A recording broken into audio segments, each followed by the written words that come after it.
FC ಮಾಡಿಸ್ಬೇಕು, plus transfer ಸೇರಿಸಿ 15,000 ರೂಪಾಯಿ ಕೊಟೇಶನ್ ಕೊಟ್ಟರು. ನಾವು 1 ಮಂತ್ ಬಿಫೋರು ನಾವು FC ಗೆ ಅಪ್ಲೈ ಮಾಡ್ಕೋಬೇಕು. FC ಅಂದ್ರೆ ನಿಮ್ಗೆ ಹಂಗೆ ಕ್ಯಾರಿ ಫಾರ್ವರ್ಡ್ ಆಗುತ್ತೆ. ಇನ್ಶೂರೆನ್ಸ್ ಏನು ಹೊಸದಾಗಿ ಕಟ್ಟಬೇಕು ಅನ್ನೋ ಥರ ಏನಿರೋದಿಲ್ಲ. ಸೊ ಇನ್ಶೂರೆನ್ಸ್ ರನ್ನಿಂಗಲ್ಲಿ ಇರಬೇಕು, ಜೊತೆಗೆ ಎಮಿಷನ್ ಟೆಸ್ಟ್ ಒಂದು ರನ್ನಿಂಗಲ್ಲಿ ಇರಬೇಕು. ಈ ಬೆಟರು 2 ಮಂತ್ಸ್ ಬಿಫೋರ್ ಅಪ್ಲೈ ಮಾಡ್ಕೊಳ್ಳಿ, 15 ಡೇಸ್ ಅಲ್ಲಿ ಆಗುತ್ತೆ, ಕ್ಲಿಯರ್ ಮಾಡ್ಕೊಳ್ಳಿ, ಬನ್ನಿ. ನಾವು ಆವಾಗ ಅವಶ್ಯಕತೆನೂ ಇಲ್ಲ, ಗಾಡಿ ಕೊಟ್ರೆ ಸಾಕು. ಗೆಸ್ ಮಾಡಿ, 15 ವರ್ಷದಲ್ಲಿ ಒಂದು ಕಾರ್ನ ಎಷ್ಟು ಓಡಿಸ್ಬೋದು? ನೀವು 80ರಲ್ಲಿ ಕ್ರೂಸ್ ಮಾಡ್ತಿರೋದು 23 ಕಿಲೋಮೀಟರ್ ಇವತ್ತು ಮೈಲೇಜ್ ಬರುತ್ತೆ. ಯಾರು ಸೆಲ್ ಮಾಡ್ತೀರಾ ನಿಮ್ಮ ಕಾರ್ಗಳನ್ನ, ಕಂಪಲ್ಸರಿ ಟ್ರಾನ್ಸ್ಫರ್ ಮಾಡಿಸ್ತಕ್ಕೆ ಗಾಡಿಗಳನ್ನ ಕೊಡ್ಲೇಬೇಡಿ. ಯಾಕೆಂದ್ರೆ ಇವಾಗ ನೋಡಿರ್ತೀರಾ ನೀವು, ಅಷ್ಟು ಹಣನ ನೀವು ಓನರ್ ಕಟ್ಕೊಡ್ಬೇಕಾಗಿ ಬರುತ್ತೆ. ಯಾಕೆಂದ್ರೆ ಗಾಡಿ ರಿಜಿಸ್ಟ್ರೇಷನ್ ಓನರ್ ಹೆಸರಲ್ಲೇ ಇರುತ್ತಲ್ಲ, ಅದನ್ನೆಲ್ಲ ಹಾಕ್ಸಿರಂಗಿಲ್ಲ. ಅದನ್ನೆಲ್ಲ ಹಾಕ್ಸಿರ ನಿಮ್ಗೆ FC ಪಾಸಿಂಗ್ ಸಿಗತ್ತೆ. ಹೇಳ್ದಂಗೆ ಇಂಥ ಕೇಸ್ಗಳು ಎಲ್ಲ ಸಮಸ್ತ ಕರ್ನಾಟಕ ಜನತೆಗೆ ಮಕರ ಸಂಕ್ರಾಂತಿಯ ಹಾರ್ದಿಕ ಶುಭಾಶಯಗಳು. ಎಲ್ಲರೂ ಎಳ್ಳು ಬೆಲ್ಲ ತಿಂದು ಒಳ್ಳೆ ಮಾತಾಡಿ. ಇವತ್ತು ಸೀನ್ ಏನಂತಂದರೆ, ನಾನು ಹೋಗ್ತಾ ಇರೋ ಕಾರು FC ಲ್ಯಾಬ್ಸಾಗಿ ಹೋಗಿದೆ.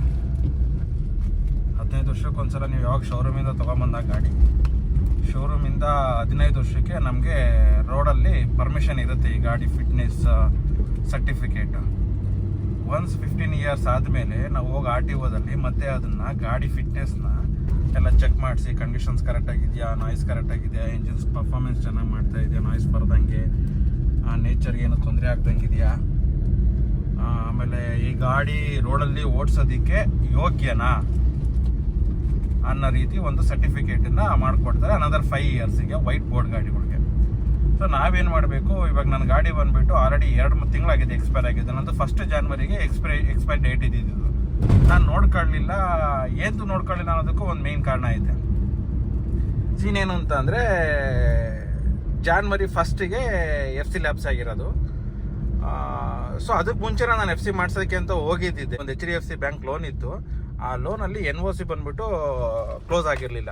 ಅವ್ರ ಲೋನ್ ಕ್ಲೋಸ್ ಆದಮೇಲೆ NOC ಕ್ಲಿಯರ್ ಮಾಡೋದಕ್ಕೇನು ಆನ್ಲೈನಲ್ಲಿ ಚೆಕ್ ಮಾಡೋದಕ್ಕೇನೆ ಆ ಥರ ಬರ್ತಿತ್ತು. HDFCಯಿಂದ ಒಂದು ನಾನ್ ಅಬ್ಜೆಕ್ಷನ್ ಬೇಕು. ಯಾಕೆ ಅಂತಾರೆ, ಲೋನ್ ಇತ್ತು, ಲೋನ್ ಕ್ಲೋಸ್ ಆಗಿರೋದು, ಒಂದು ಲೆಟ್ರ್ ಬೇಕು, ಇಲ್ಲಾಂದರೆ ನಾವು ಗಾಡಿಗೆ NOC ಕೊಡೋಕ್ಕಾಗೋದಿಲ್ಲ ಟ್ರಾನ್ಸ್ಫರ್ ಮಾಡ್ಕೊಳ್ಳೋದಕ್ಕೆ ಅಂತ ಅಂದ್ಬಿಟ್ಟು RTO ಇಂದ ಬಂತು. ಅವ್ರು ಹೇಳಿದ್ರು ಒಂದು ಆಥರೈಸೇಷನ್ ಲೆಟ್ರ್ ತೊಗೊಂಬನ್ನಿ, ಪ್ಲಸ್ ಓನರ್ದು ಆಧಾರ್ ಕಾರ್ಡು ಮತ್ತು ಪ್ಯಾನ್ ಕಾರ್ಡು ತೊಗೊಂಬನ್ನಿ, ಅಟೆಸ್ಟೇಟ್ ಮಾಡ್ಕೊಂಡು ಅಂತ ಬ್ಯಾಂಕರ್ ಹೇಳಿದ್ರು. ಸೊ ನಾವೇನು ಮಾಡಿದ್ವಿ, ಎಲ್ಲ ಡಾಕ್ಯುಮೆಂಟ್ ತೊಗೊಂಡೋಗಿ ಕೊಟ್ವಿ. ಅವ್ರು ಹೇಳಿದ್ರು, ಸರ್ ಇದು ಪೋಸ್ಟಿಗೆ ಬರುತ್ತೆ, ನೀವು ಪೋಸ್ಟ್ ಅಲ್ಲಿ ಅಡ್ರೆಸ್ಗೆ ಹೋಗಿ ಕಲೆಕ್ಟ್ ಮಾಡ್ಕೋಬೇಕಾಗುತ್ತೆ ಅಂತ. ಸರಿ, NOC ಬಂತು. FC ಮತ್ತು ಟ್ರಾನ್ಸ್ಫರು, FC ಗಾಡಿಗೆ FC ಲ್ಯಾಬ್ಸ್ ಆಗಿದೆ, FC ಮಾಡಿಸ್ಬೇಕು, ಪ್ಲಸ್ ಟ್ರಾನ್ಸ್ಫರ್ ಸೇರಿಸಿ 15,000 ರೂಪಾಯಿ ಕೊಟೇಶನ್ ಕೊಟ್ಟರು. ಯಾರು ಟ್ರಾನ್ಸ್ಫರ್ ಮಾಡಿ ಏಜೆಂಟ್ಸ್ಗಳು ಇರ್ತಾರಲ್ಲ ಅವರು. 15,000 ರೂಪಾಯಿ ಕೊಟೇಶನ್ ಹೆಂಗೆ ಅಂತ ಅಂದರೆ, 10,000 ರೂಪಾಯಿ FC, 5,000 ರೂಪಾಯಿ ಟ್ರಾನ್ಸ್ಫರ್ ಅನ್ನೋ ಲೆಕ್ಕ ಕೇಳಿದ್ರು ಅವರು. ನಂದಕ್ಕೆ ಸ್ವಲ್ಪ ಪೆನಾಲ್ಟಿ ಬೀಳುತ್ತಂತೆ. ಯಾಕೆ ಪೆನಾಲ್ಟಿ ಬೀಳುತ್ತೆ ಅಂದರೆ, 2-3 ಕಂಡೀಷನ್ಸ್ ಇದೆ. ನಾವು FC ಹೋಗೋದಕ್ಕಿಂತ ಮುಂಚೆ ಯಾರಾದರೂ FC ಮಾಡಿಸ್ಬೇಕು ಅಂದ್ಕೊಂಡಿರೋರು ನಿಮಗೆ 15 ಇಯರ್ಸ್ ಕೊಟ್ಟಿರ್ತಾರೆ ಅಲ್ವಾ. ಇವಾಗ ಫಾರ್ ಎಕ್ಸಾಂಪಲ್, ಸೊ ನಂದು ಆ್ಯಕ್ಚುಲಿ ಜಾನ್ವರಿ 1ಗೆ ಎಕ್ಸ್ಪೈರ್ ಆಗ್ತಾ ಇರೋದು. ಜಾನ್ವರಿ 1ಗೆ FC ಎಕ್ಸ್ಪೈರ್ ಆಗುತ್ತೆ ಅಂತ ಅಂದರೆ, ನಾವು 1 ಮಂತ್ ಬಿಫೋರು ನಾವು FC ಗೆ ಅಪ್ಲೈ ಮಾಡ್ಕೋಬೇಕು, FC ಮಾಡಿಸ್ಕೋಬೇಕು. ಅಂದರೆ ಡಿಸೆಂಬರ್ 1 ಒಳಗಡೆ ನಾವು ಮಾಡಿಸ್ಕೋಬೇಕಿತ್ತು. ನವಂಬರ್ ಮಂತು ಕ್ಲಿಯರ್ ಮಾಡ್ಕೋಬೇಕು. ಬಟ್ ನಮಗೆ ಗೊತ್ತಿಲ್ಲ ಅದು. ಆಮೇಲೆ ಜೊತೆಗೆ ಇನ್ಶೂರೆನ್ಸ್ ಲ್ಯಾಪ್ಸ್ ಆಗಿರಬಾರ್ದು. FC ಜೊತೆ ನಾವೇನು ಅನ್ಕೊಂಡಿರ್ತೀವಿ, ಬಿಡು ಹೆಂಗೆ FC ಮಾಡಿಸ್ತೀವಲ್ಲ, FC ಮಾಡಿಸ್ಬೇಕಾದ್ರೆ ಒಂದ್ಸಲ ಕಟ್ಕೊಳ್ಳೋದು, ಮತ್ತೆ ಕಟ್ಟಿ FC ಹೋದಾಗ ಕ್ಯಾನ್ಸಲ್ ಆಗ್ಬಿಡುತ್ತೆ ಅನ್ನೋ ಕಾನ್ಸೆಪ್ಟ್ ಇಲ್ಲ. ಅಂದರೆ ನಿಮ್ಗೆ ಹಂಗೆ ಕ್ಯಾರಿ ಫಾರ್ವರ್ಡ್ ಆಗುತ್ತೆ. ಇನ್ಶೂರೆನ್ಸ್ ಏನು ಹೊಸದಾಗಿ ಕಟ್ಟಬೇಕು ಅನ್ನೋ ಥರ ಏನಿರೋದಿಲ್ಲ. ಸೊ ಇನ್ಶೂರೆನ್ಸ್ ರನ್ನಿಂಗಲ್ಲಿ ಇರಬೇಕು, ಜೊತೆಗೆ ಎಮಿಷನ್ ಟೆಸ್ಟ್ ಒಂದು ರನ್ನಿಂಗಲ್ಲಿ ಇರಬೇಕು. ಇವೆರಡು ರನ್ನಿಂಗಲ್ಲಿ ಇರಬೇಕು. FC ಲ್ಯಾಬ್ಸ್ ಆಗಿದ್ರು ಒಂದು ರೇಂಜಿಗೆ ನಡೆಯುತ್ತೆ, ಅಂದರೆ ಪೆನಾಲ್ಟಿ ಕಡಿಮೆ. ಬೆಟರು 2 ಮಂತ್ಸ್ ಬಿಫೋರ್ ಅಪ್ಲೈ ಮಾಡ್ಕೊಳ್ಳಿ, 15 ಡೇಸ್ ಅಲ್ಲಿ ಆಗುತ್ತೆ, ಕ್ಲಿಯರ್ ಮಾಡ್ಕೊಳ್ಳಿ, ಬನ್ನಿ, ಅಷ್ಟೇ. ಅದರಲ್ಲಿ NOC ಅಪ್ಲೈ ಮಾಡೋಕ್ಕೆ 1,500 ರೂಪೀಸ್ ಏನೋ ಚಾರ್ಜ್ ಮಾಡಿದ್ದಾರೆ. 8,000 ರೂಪೀಸು ರಿಸಿಪ್ಟೇ ಬರುತ್ತೆ ನಿಮಗೆ. 5,000 ರೂಪೀಸು ಟ್ರಾನ್ಸ್ಫರ್ಗೇನೋ ಹೇಳಿದ್ದಾರೆ, ಓನರ್ ಟ್ರಾನ್ಸ್ಫರ್ಗೆ. ನಿಮ್ಗೇನೆಲ್ಲ ಡಾಕ್ಯುಮೆಂಟ್ಸ್ ಎಲ್ಲ ಅವ್ರು ಕೊಟ್ಬಿಟ್ರೆ ನಿಮಗೆ FC ಮಾಡಿಸ್ಕೊಟ್ಬಿಡ್ತಾರೆ. ನಾವು ಆವಾಗ ಅವಶ್ಯಕತೆನೂ ಇಲ್ಲ, ಗಾಡಿ ಕೊಟ್ಟರೆ ಸಾಕು. ನಾವು ಕೆಲವು ಡಾಕ್ಯುಮೆಂಟ್ಸ್, ಕೆಲವು ಫಾರ್ಮ್ಸ್ಗಳು, ಸಿಗ್ನೇಚರ್ಸ್ಗಳು ಬರ್ತವೆ, ಅವನ್ ಕೊಟ್ಬಿಟ್ರೆ ಸೀದಾ ಅವ್ರು ಏನು ಮಾಡ್ತಾರೆ, ಇಂಥ ದಿನ ಗಾಡಿ ತೊಗೊಂಬಂದು ಕೊಡಿ ಅಂತಾರೆ. ಆ ಗಾಡಿ ತೊಗೊಂಡೋಗಿ ಕೊಟ್ಟರೆ ಸಾಕು, ಒಂದಿನದೊಳಗಡೆ FC ಮಾಡಿಕೊಟ್ಬಿಡ್ತಾರೆ. ಎಮಿಷನ್ ಲ್ಯಾಬ್ಸ್ ಆಗಿದ್ರು ಕಟ್ಕೋಬೋದು, ಏನು ತೊಂದರೆ ಇಲ್ಲ. 160 ರೂಪಾಯಿ ಆಗುತ್ತೆ ಡೀಸೆಲ್ ಗಾಡಿಗೆ ಎಮಿಷನ್ ಟೆಸ್ಟಿಗೆ. ಪ್ಲಸ್ ಇನ್ಶೂರೆನ್ಸು ಎಷ್ಟಿರುತ್ತೆ, ಆ್ಯಕ್ಚುಲಿ IDV ವ್ಯಾಲ್ಯೂ ಬಂದ್ಬಿಟ್ಟು 2.5 ಲಕ್ಷ ರೂಪಾಯಿ ಮ್ಯಾಕ್ಸಿಮಮ್ ಇದ್ರೆ ಅಷ್ಟೇ ಬರೋದು, ಅದಕ್ಕಿಂತ ಮೇಲೆ ಬರೋದಿಲ್ಲ. ಮೇ ಬಿ ನಿಮ್ಗೆ FC ಆದ್ಮೇಲೆ ನಿಮ್ಗೆ IDV ವ್ಯಾಲ್ಯೂ 0 ಬರುತ್ತೆ ಅನ್ಕೋತೀನಿ. ಬರೀ ಥರ್ಡ್ ಪಾರ್ಟಿ ಇನ್ಶೂರೆನ್ಸ್ ಅಷ್ಟೇ ಬರುತ್ತೆ. ಮ್ಯಾಕ್ಸಿಮಮ್ ಅಂದರೆ ಗೆಸ್ ಮಾಡಿ 15 ವರ್ಷದಲ್ಲಿ ಒಂದು ಕಾರ್ನ ಎಷ್ಟು ಓಡಿಸ್ಬೋದು, ಎಷ್ಟು ಕಿಲೋಮೀಟ್ರ್ ಓಡಿಸ್ಬೋದು? ಸ್ವಿಫ್ಟ್ ಕಾರು ಮಾರುತಿ ಸುಜುಕಿದು ಎಷ್ಟು ಚೆಕ್ ಮಾಡಿ, 2,39,000. ಇವಾಗ ನಾನು ಒಂದು ರೌಂಡ್ ಹೋಗ್ಬಿಟ್ಟು ರಿಜಿಸ್ಟ್ರೇಷನ್ಸ್ಗೆ ಅಂತಲೇ ಹೋಗ್ತಾ ಇದ್ದೀನಿ. ನಾಳೆ ಇದೆ ರಿಜಿಸ್ಟ್ರೇಷನು. ಅಲ್ಲಿ ಹೋಗಿ ರಿಜಿಸ್ಟ್ರೇಷನ್ ಮುಗಿಸ್ಕೊಂಬರೋ ಅಷ್ಟರಲ್ಲಿ ನಿಮ್ಗೆ ಅರೌಂಡು 2,40,000 ಕಿಲೋಮೀಟರ್ಸ್ ಆಗುತ್ತೆ. ಬಟ್ ಸ್ಟಿಲ್ ಇವತ್ತು ನಾನು 20 ಕಿಲೋಮೀಟ್ರು ಹೈವೇಲಿ ಬಂದರೆ, ನಾನು ಸಿಂಗಲ್ ಇದ್ರೆ ಗಾಡೀಲಿ ಸಿಂಗಲ್ಲೇ ಇದ್ದು ಹೈವೇ ಬಂದರೆ ಹೆಚ್ಚು ಕಡಿಮೆ 23 ಕಿಲೋಮೀಟ್ರು. ನೀವು 80ರಲ್ಲಿ ಕ್ರೂಸ್ ಮಾಡ್ತಿರೋದು 23 ಕಿಲೋಮೀಟ್ರ್ ಇವತ್ತು ಮೈಲೇಜ್ ಬರುತ್ತೆ. ಒಳ್ಳೆ ಕಂಡೀಷನ್ಸ್ ಗುರು ಮಾತ್ರ. ಹೆಂಗೆ ಚೆಚ್ಚಾಡ್ತೀನಿ ಅಂತ ಅಂದ್ರು 18 ಕಿಲೋಮೀಟ್ರ್ ಅಂತ ಬರ್ತದ್ರಿ ಸಿಟಿಲಿ. ವಿತ್ AC ಹಾಕೊಂಡು ನೋಡಿರಿ ನೀವು, 18 ಕಿಲೋಮೀಟ್ರ್ ಪಕ್ಕಾ ಬರುತ್ತೆ ಮೈಲೇಜ್. ಅದಕ್ಕೆ ಓಲ್ಡ್ ಇಸ್ ಗೋಲ್ಡ್ ಅನ್ನೋದು. ಹಳೆ ಗಾಡಿಗಳೇ. ತಮಿಳ್ನಾಡಲ್ಲಿ ಪೊಂಗಲ್ನು ತುಂಬ ಫೇಮಸ್ ಹಬ್ಬ. ಅವರು ಈ ಹಬ್ಬನ ಸೆಲೆಬ್ರೇಟ್ ಮಾಡ್ದಂಗೆ ಬೇರೆ ಯಾವ ಹಬ್ಬನೂ ಸೆಲೆಬ್ರೇಟ್ ಮಾಡೋದಿಲ್ಲ. ನಮ್ಮ ಕರ್ನಾಟಕದಲ್ಲಿ ಮಾಮೂಲಿ ಗೊತ್ತಲ್ಲ, ಸಂಜೆ ಬೆಂಕಿ ಹಾಕೋದು, ಸುಯ್ಯಂತ ಹಸು ಹಾಸೋದು, ಬೆಳಗ್ಗೆಯಿಂದ ಸಂಜೆ ತನಕ ಫುಲ್ಲು FC. ಇವತ್ತು ಅದೊಂದು ಹೇಳೋದು ಮಾರ್ತೆ, ಹಸುಗಳಿಗೆ, ದನಗಳಿಗೆ, ಕರುಗಳಿಗೆ ಎಲ್ಲ, ಮೇಕೆ ಕುರಿ ಎಲ್ಲದಕ್ಕೂ ಇವತ್ತು ಫುಲ್ FC ಫಿಸಿಕಲ್ ಸರ್ಟಿಫಿಕೇಟ್. ಇಷ್ಟೊತ್ತಿಗೆ ಆಲ್ರೆಡಿ ಇವಾಗ ಸಮಯ ಹೆಚ್ಚು ಕಡಿಮೆ 9 ಗಂಟೆ 9:15. ಇಷ್ಟೊತ್ತಿಗೆ ಆಲ್ರೆಡಿ ಊರಲ್ಲಿ ಫುಲ್ ಎಲ್ಲ ಹಸು ದನ ಕರುಗಳನ್ನ ಎಲ್ಲಾನು ಕೇಡಿ ಕಾಣತ್ತ ಫುಲ್ಲು ಉಜ್ಜಾಕಿರ್ತಾರೆ. ಉಜ್ಜಿ ತಳಪಳ ಅನಿಸ್ತಾರೆ. ಬಟ್ PP ಕಟ್ಟೋದು, ಡೆಕೋರೇಷನ್ ಮಾಡೋದು, ಪೇಂಟ್ ಅಂದ್ರೆ ಕೊಂಬುಗೆಲ್ಲ ನೀಲಿ ಬಣ್ಣ ಬಳಿತಾರೆ. ಸಂಜೆ ಮೇಲೆ ರೆಡಿ ಮಾಡ್ಕೋತಾರೆ.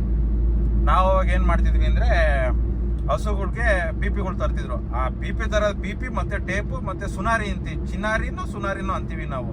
ಅದನ್ನ ತಂದು ಕಟ್ತು ಅಂತ ಅಂದ್ರೆ ಅವು ಹೋಗ್ಬಿಟ್ಟು ಬೆಂಕಿಗೆ ಹೋಗಿ ಆ ಬೆಂಕಿ ಕಿಚ್ಚಾರ್ಸೋದು ಅಂತೀವಲ್ಲ, ಕಿಚ್ಚಾರ್ಸ್ಕೊಂಡು ಮನೆಗೆ ಬರೋ ಅಷ್ಟರಲ್ಲಿ ಕೆಲವು ಹೊಡೆದೋಗಿರೋವು.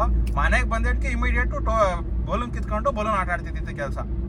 ದೊಡ್ಡ ಖುಷಿ ಆಗುತ್ತೆ. ಇವತ್ತು ಬಲೂನ್ ತತ್ತಾರೆ, ನಮ್ಮಪ್ಪ ಬಲೂನ್ ತತ್ತಾರೆ ಅಂತ ಅಂದ್ಬಿಟ್ಟು ನೆಗೋಷಿಯೇಟ್ ಮಾಡಬೇಕು. 15,000 ತುಂಬ ಕಾಸ್ಟ್ಲಿ ಆಯಿತು ಅಂತ ಅಂದ್ಬಿಟ್ಟು ಬೇರೆ ಕಡೆ ವಿಚಾರಿಸಿದ್ದೀನಿ.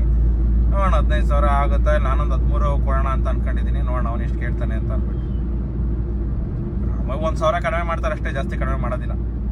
ಯಾಕಂದ್ರೆ ಅವ್ರೂ ಕಮಿಷನ್ನು ಓಡಾಡಬೇಕು, ಅಲ್ಲಿ ಒಳಗಡೆ ಕೊಡ್ಬೇಕು ಸರ್ ಇಲ್ಲೂ.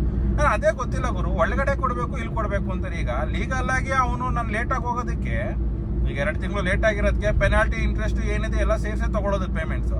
ಎಂತ ಕೊಡಬೇಕು? ಕಟ್ಬಿಟ್ಟು ಫೀಸ್ಗಳನ್ನ ಅಲ್ವಾ? NOC ಮೇಲೆ ಮ್ಯಾಂಡೇಟ್ರಿ ಓನರ್ ಸಿಗ್ನೇಚರ್ ಇರಬೇಕು. ನಾನು ಅದೇ ಮಿಸ್ಟೇಕ್ ಮಾಡಿದೆ, ಓನರ್ ಸಿಗ್ನೇಚರ್ ಹಾಕ್ಸ್ಕೊಂಡು ಹಂಗೆ ತೊಗೊಂಡೋಗ್ಬಿಟ್ಟು ಕೊಟ್ಟಿದ್ದೀನಿ. ಆಮೇಲೆ ಇನ್ನೊಂದು ಪ್ರಾಬ್ಲಮ್ ಇದೆ, ಏನಾದರೂ ಸಿಗ್ನೇಚರ್ ಮಿಸ್ ಮ್ಯಾಚ್ ಆದರೆ ಓನರ್ ಬರಬೇಕಾದ ಅವಶ್ಯಕತೆ ಇರುತ್ತೆ RTOದಲ್ಲಿ. ಅಂಥ ಕೇಸಲ್ಲಿ ಸಿಗ್ನೇಚರ್ ಮಿಸ್ ಮ್ಯಾಚ್ ಆಗೂ ಮಾಡಬೇಕು ಅಂತ ಅಂದರೆ ಅವರು ಕೊಡಬೇಕಾಗಿ ಬರುತ್ತೆ. ಯಾಕಂದರೆ ಒಪ್ಪಲ್ಲ, ಎಲ್ಲ ಕರೆಸ್ರಿ, ನೀವು ಕಾಸು ಕೊಡಲ್ಲ ಅಂತೀರ, ಕರೆಸ್ರಿ ಲೀಗಲ್ ಆಗಿ ಹೋಗೋಣ ಅಂತ ಆ ಥರ ಬರ್ತಾರೆ ಅವ್ರು ಟಂಗ್ ಕೊಡೋಕೆ ಅಷ್ಟೇ. ಮಾಡ್ಕೊಳ್ಳಿ ಗಾಡೀಲಿ ಮತ್ತೆ ಯಾವುದೇ ಪೇಂಟ್ ಡ್ಯಾಮೇಜ್ ಆಗಿರ್ತಕ್ಕಂಥದ್ದು, ಬಂಪರ್ ಡ್ಯಾಮೇಜ್ ಆಗಿರೋದು, ವಿಂಡೋ ಸ್ಕ್ರೀನ್ ಹೊಡೆದೋಗಿರೋದು ಫ್ರಂಟಲ್ಲಿ, ಮತ್ತು ಸೈಡ್ ಮಿರರ್ಸ್ಗಳು ಕೆಲಸ ಮಾಡ್ದಲ್ಲ ಇರ್ತಕ್ಕಂಥದ್ದು, ಮತ್ತು brake lights, head lights, cooling paper main ಇರಬಾರ್ದು. ಆಮೇಲೆ ಗಾಡಿ ಸೌಂಡ್ ಆಲ್ಟ್ರೇಷನ್ನು ಆಯಿತಾ. ಆಮೇಲೆ ಪೇಂಟ್ ಚೇಂಜು, ಗಾಡಿ ಟೈರ್ಸ್ ಕೂಡ ಫ್ಲಾಟ್ ಆಗಿರಬಾರ್ದು.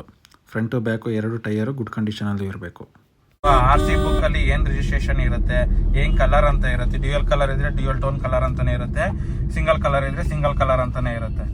ಆ ಥರ ಏನು ಕಲರ್ ಇರುತ್ತೆ ಅದ್ರ ಮೇಲೇ ಇರಬೇಕು. ಯಾವುದೇ ರೀತಿ ಚೇಂಜಸ್ ಆಗಿರ್ಬೋದು. ಆಮೇಲೆ ಗಾಡಿ ತುಂಬ ಸ್ಟಿಕ್ಕರ್ಸ್ಗಳು, ಈ ಕಡೆ ಸ್ಪೀಡು, ಈ ಕಡೆ ಸ್ಪೋರ್ಟ್ಸು, ಈ ಕಡೆ ಸಮ್ ವಾಯ್ಸ್ ಅಂತೆಲ್ಲ ಹಾಕ್ಸ್ಕೊಂಡಿರ್ತಾರಲ್ಲ, ಆ ಥರ ಎಲ್ಲ ನೇಮ್ಸ್ ಎಲ್ಲ ಅನ್ನೆಸೆಸರಿ.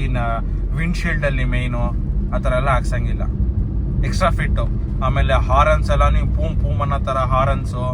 ಆಮೇಲೆ ಫಾಗ್ ಲ್ಯಾಂಪ್ಸ್ ಎಲ್ಲ ಬರ್ತದಲ್ಲ, ದೊಡ್ಡ ಫಾಗ್ ಲ್ಯಾಂಪ್ಸ್ಗಳು ಹಾಕೊಂಡಿರ್ತಾರೆ ಅಡಿಷನಲ್ಲಿ ಎಕ್ಸ್ಟ್ರಾ, ಅದನ್ನೆಲ್ಲ ಹಾಕ್ಸಿರಂಗಿಲ್ಲ. ಅದನ್ನೆಲ್ಲ ಹಾಕ್ಸಿದ್ರೆ ನಿಮಗೆ FC ಪಾಸಿಂಗ್ ಸಿಗುತ್ತೆ. ಹೇಳ್ದಂಗೆ ಇಂಥ ಕೇಸ್ಗಳು, ಈಗ ಹೇಳೋದ್ನಲ್ಲ ಅಂಥ ಕೇಸ್ಗಳಾದ್ರೆ ನೀನು ಬ್ರೈಬಿಂಗು ನಡೀತದೆ. ಆ್ಯಕ್ಚುಲಿ ಕೊಡಲೇಬೇಕಾಗುತ್ತೆ, ನಿನ್ಗೆ ಆಪ್ಷನ್ನೇ ಇಲ್ಲ. ನೀನು ಅದನ್ನೆಲ್ಲ ತಗ್ಸೋ ಕೆಪಾಸಿಟಿ ಇಲ್ಲ.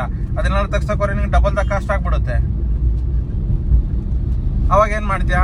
ಆದ್ರೆ ಆಗುತ್ತೆ 2,000 ಬೇಡಪ್ಪ ಕೊಟ್ಬಿಡೋಣ ಅಂತ ಅಂದ್ಬಿಟ್ಟು ನಾವೇ ಅವ್ರ ಬಾಯಿಗೆ ಇಟ್ಬಿಟ್ಟು ಮಾಡಿಸ್ಕೊಂಬತ್ತೀವಿ.